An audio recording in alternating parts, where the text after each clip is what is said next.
Ciao a tutti, siamo i Wild Walkers e mettetevi comodi perché oggi vi porteremo alla scoperta di alcuni luoghi da cui è possibile godere di un bellissimo panorama sul Montamiate e dintorni.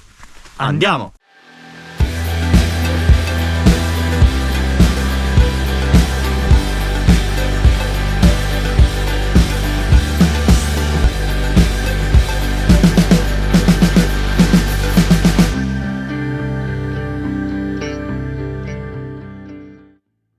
E come prima tappa vi abbiamo portato nel paese di Santa Fiora, che è annoverato tra i borghi più belli d'Italia. È uno dei borghi che sorge alle pendici del Montamiata e si affaccia sul versante sud. Da questo terrazzino panoramico, situato nella parte più antica del paese, si può vedere il posto in cui vi stiamo per portare, ovvero il Sasso di Petorsola. Proprio laggiù.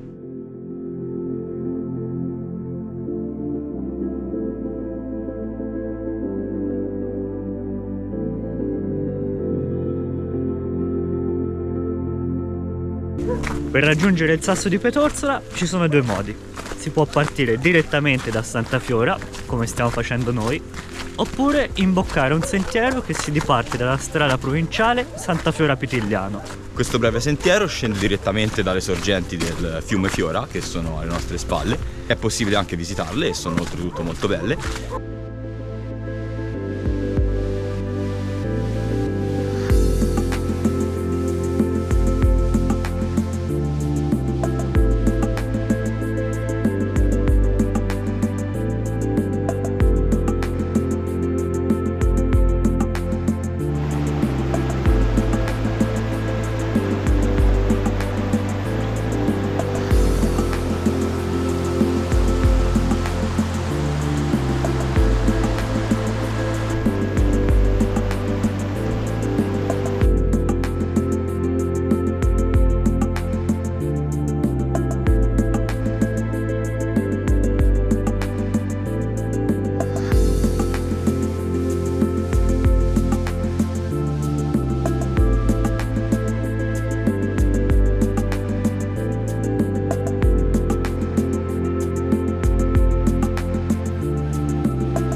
Dopo una breve camminata di solo 1,5 km, A differenza di quanto diceva il cartello, che ne dichiarava ben 3, siamo finalmente arrivati al Sasso di Petorsola e possiamo godere di un panorama a 360 gradi sulla valle del Fiora.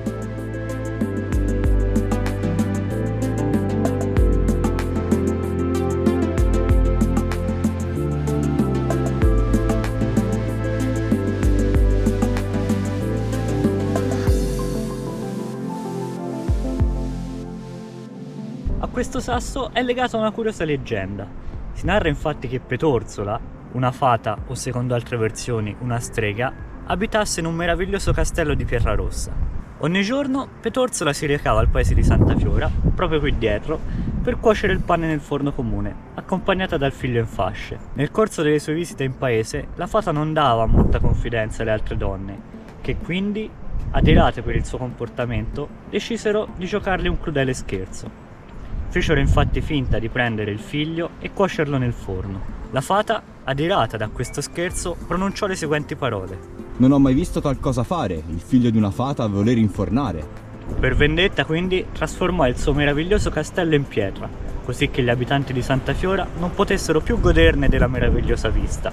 Ed è proprio il sasso su cui siamo adesso. Ma la storia non finisce qui. Si dice infatti che le fate, o streghe, abbiano continuato da allora a visitare il paese di Santa Fiora, trasformati in gatti, e che di notte si divertono ad annodare per dispetto le code degli animali. Inoltre, ogni sabato si ritrovano ancora su questo sasso per celebrare i loro rituali magici. La particolarità di questo sasso è che geologicamente è differente dalle rocce del nostro Monte Amiata, che sono di origine lavica. Questo sasso infatti è formato da rocce chiamate ofioliti, un tempo rocce appartenenti al fondale oceanico che si sono sollevate a seguito della collisione tra continenti ed oggi affiorano sulla superficie. Sono rocce molto resistenti e presentano una colorazione rossastra inusuale per la zona in cui ci troviamo. Ofiolite deriva dal greco e significa roccia serpente, in quanto presenta, oltre alla colorazione rossa, delle striature verdi, che ricordano la pelle di un serpente.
Ci siamo spostati nel comune di Arcidosso e più precisamente nella frazione di Stribugliano, che sorge a piedi del monte Aquilaia, alle nostre spalle. Il posto in cui vi stiamo portando è a poca distanza dalla strada sterrata che dal paese sale alla cima del monte. Una volta parcheggiata la macchina, basta fare un centinaio di metri per raggiungerlo.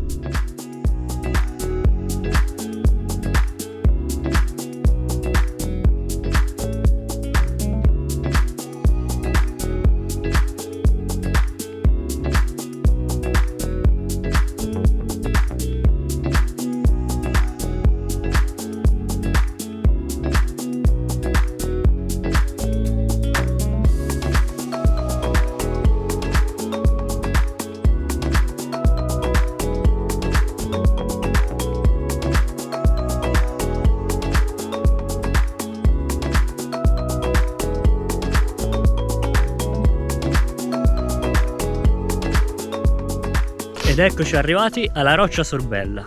Sotto di noi si può vedere il paesino di Stribugliano, il cui nome viene fatto risalire a una presunta gens Strabilia, che partecipò alle guerre tra Mario e Silla all'inizio del I secolo a.C. Alle nostre spalle invece si erge il monte Aquilaia. Con i suoi 1104 metri si eleva nella zona sud-occidentale del monte Amiata, affacciandosi con un bellissimo panorama su tutta la Maremma toscana. Oggi siamo stati particolarmente fortunati, poiché dopo un paio di giorni di pioggia l'aria è completamente pulita, quindi è possibile vedere molto bene fino alla linea del mare. Riusciamo a vedere l'isola di Montecristo, il monte Argentario, l'isola di Elba e tutto il panorama dell'arcipelago toscano che si staglia di fronte a noi.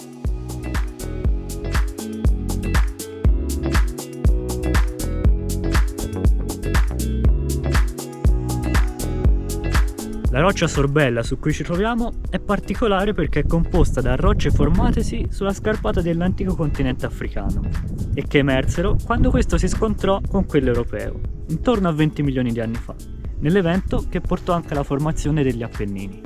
Questo grosso masso si distingue dalle rocce circostanti per il suo colore rossastro e la presenza di piccoli quarzi.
troviamo ancora nel comune di Arcidosso, ma questa volta siamo sul versante del Monte Amiata, più precisamente sopra la frazione di San Lorenzo. Il sasso in cui ci troviamo adesso non ha un vero nome, tanto che l'abbiamo scoperto per caso e non c'è neanche un sentiero tracciato per raggiungerlo. Per salirvi è necessaria un minimo di esperienza e di bravura nell'arrampicata, ma non è così difficile. Il sentiero passa proprio qui accanto e dopo aver passato un piccolo pezzo di macchia è possibile trovare questo sasso che si affaccia poi sul paese di Arcidosso e in lontananza Monticello e Monte Laterone.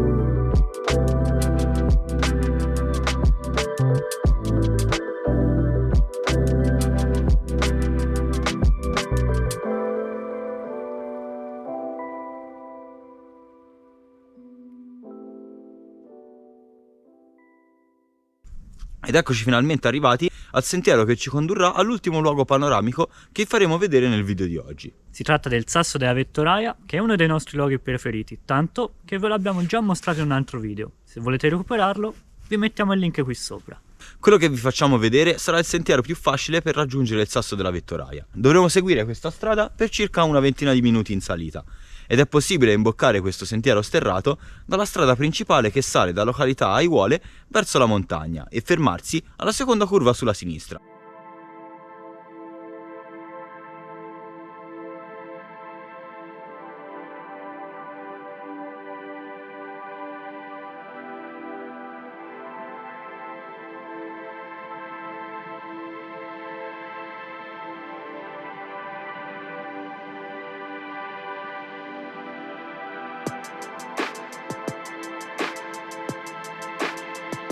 Dopo una breve salita di circa 20 minuti, siamo arrivati al luogo dove risiede il Sasso della Vettoraia.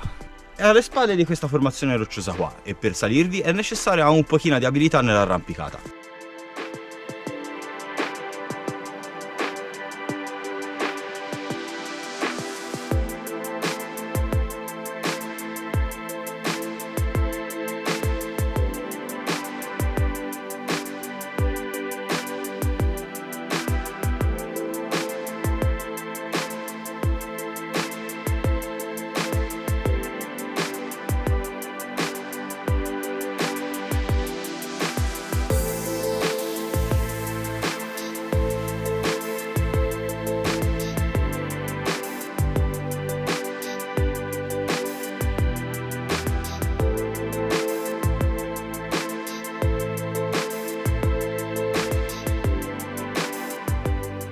Ed eccoci nel luogo esatto da dove è possibile salire sul Sasso della Vettoraia. Per salirvi possiamo fare due strade. La prima consiste nel passare all'interno di quel piccolo buco, che malgrado sembri stretto in video, è abbastanza largo da far passare anche una persona molto grossa. L'alternativa è passare attraverso questo versante, in degli appositi scalini scavati nella roccia. È un po' pericoloso poiché spesso questo sasso risulta essere scivoloso e oltretutto c'è un bello strapiombo di svariate decine di metri. Quindi fate molta attenzione se decidete di passare dal lato sinistro. Per la sicurezza di tutti vi consigliamo di passare all'interno del buco.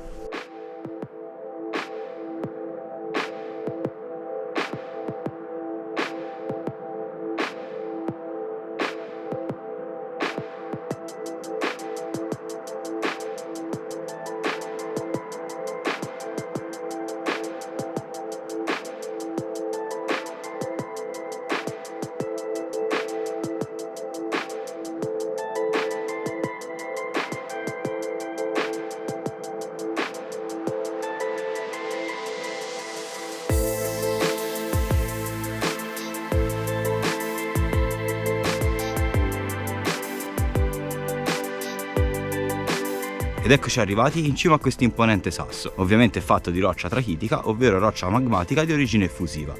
Da quassù è possibile vedere un panorama unico che abbraccia tutto il versante occidentale del Monte Amiata dal Monte Labbro sulla sinistra fino a Castel del Piano a destra.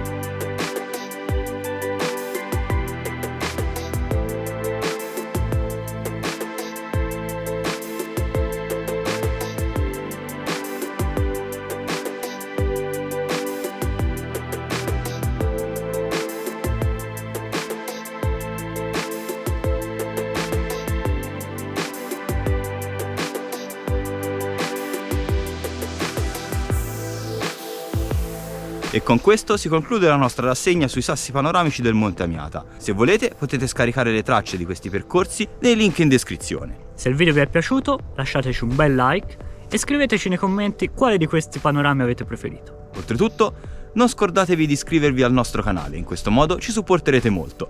Per oggi è tutto, vi rimandiamo al prossimo video e buon cammino!